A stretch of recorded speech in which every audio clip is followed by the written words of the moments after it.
I was paid a healthy bounty for Ringo and Curly Bill, and realized there was real money to be made. That's why I went after Henry Plummer.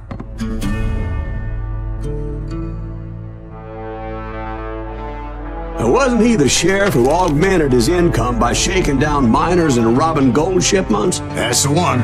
Oh yeah, I remember him.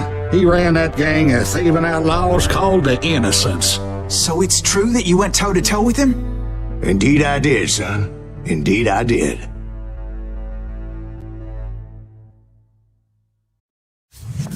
I knew I needed resources if I was going to track down Roscoe Bob Bryant, and hunting Plummer looked like a good way to get rich quick.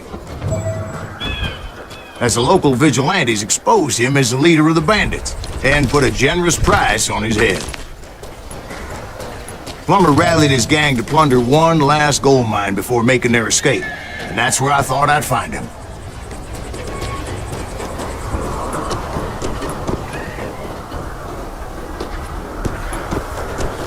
It makes me nervous standing so close to all these goddamn barrels of gunpowder. Why would you be nervous? My late father pointed out to me more than once. As long as you don't light up a God scene, made we're men. fine. Samuel Cole George is made up him there on the equal. rocks with that rifle of his. Nothing gets past him.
I knew that dynamite wasn't mine, so I decided the polite thing would be to return it. It was the biggest gold rush since Sutter's Mill in '48. Unfortunately, prospectors weren't the only ones drawn to those riches. There were thieves and killers, robbing travelers and hijacking gold shipments. Like those that ran with Plummer. Some were just regular folks I knew from town, drawn by greed and easy pickings. Charlie Crow, the blacksmith. James, who worked in the stable. Sam and Jeremiah Barber, the butcher's son. Ordinary citizens who lived a double life. Stealing and thieving and murdering their neighbors. Of course, the rest were veterans of the Civil War. Stone-cold killers trained on the bloody fields of Shiloh and Antietam. Plummer had a lot of men on his payroll. A hell of a lot. That son of a bitch pretended to protect the public with one hand while stealing them blind with the other.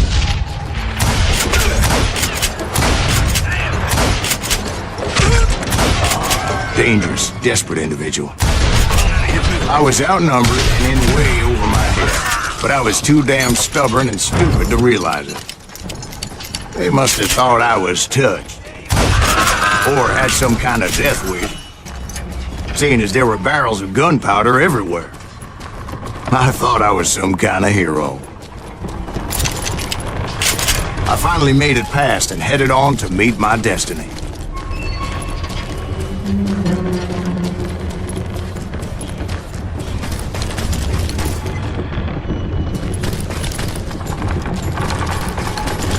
But first, I had something I needed to figure out. I had a few ideas on how to get into that mine, but once I made my decision, I knew there was no turning back. So my first thought was to enter the nearest mine portal. I saw an entrance. Made sense. It was the quickest way in, but that also made it more dangerous, as there would undoubtedly be enemy pickets posted along the way.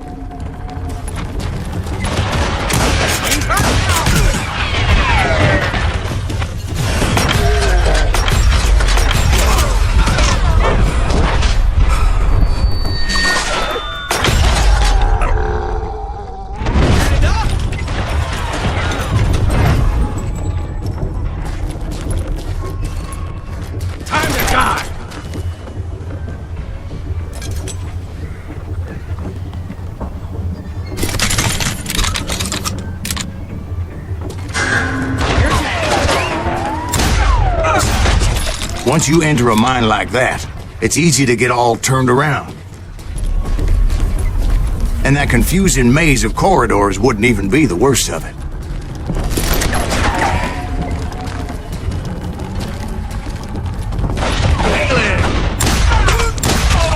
Some of those shafts could be as deep as hell.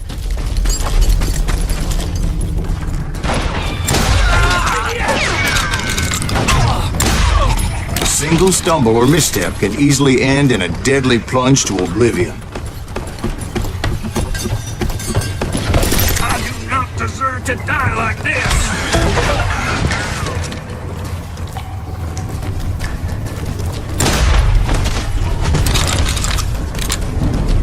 Quick reflexes often make up for the lack of common sense. Luckily, I was never one to be easily bushwhacked. I would just need to be careful not to blow myself to kingdom come.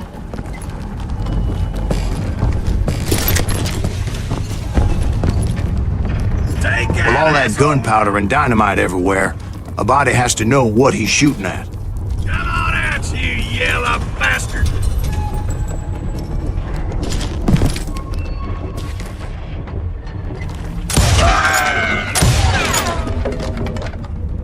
I'm putting you down! One wrong bullet should have turned that mine into a dad-blasted tube.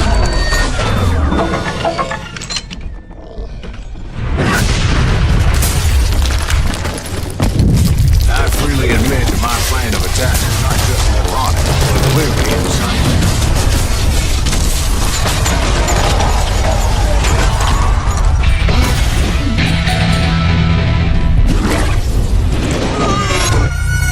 It's a good thing that I abandoned that ridiculous plan before I even tried it.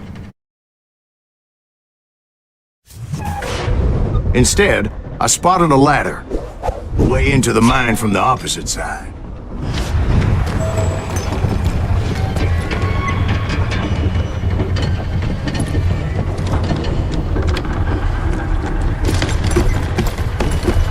It was a long way around, but that approach seemed more sensible at the time. Of course, being I had a problem with heights, that scaffolding scared the bejesus out of me.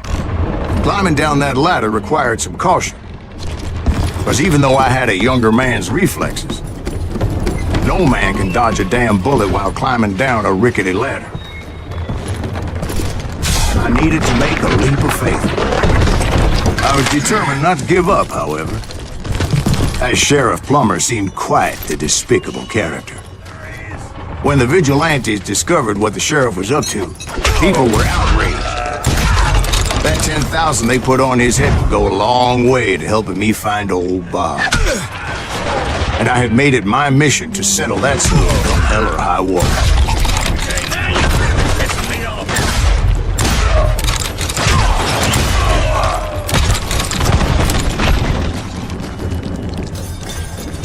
But first, I would have to make a choice. Take the elevator or climb the ladder. I picked the more convenient and more dangerous route.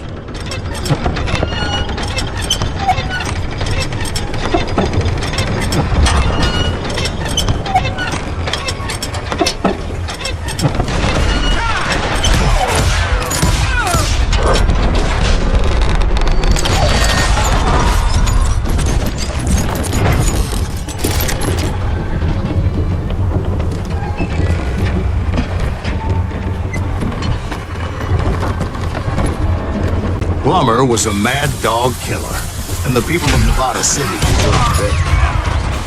Nevada City. Well, I thought Plummer met his maker in Bannock, Montana. Right, well, he was the sheriff of both places at one time or another, but that's neither here nor there.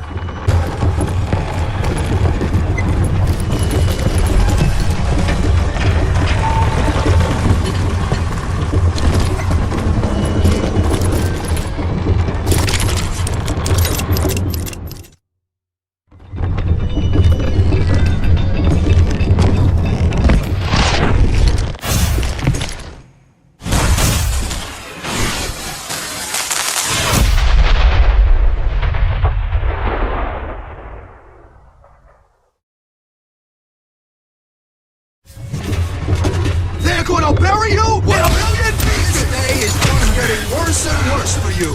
Hey! Henry Plummer was clearly unhinged, and I could see right away this was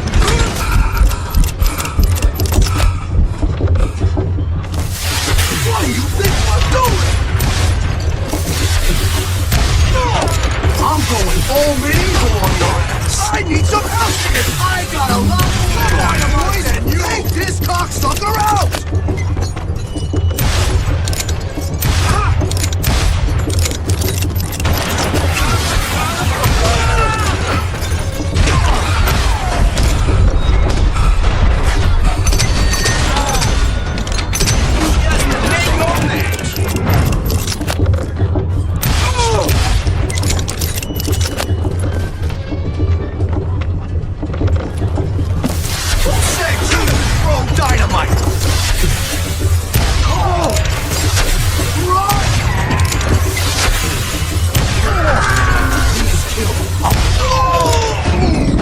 That's how Henry Plummer died. Him and his crew were worth their weight in gold. And now, I was officially a bounty hunter.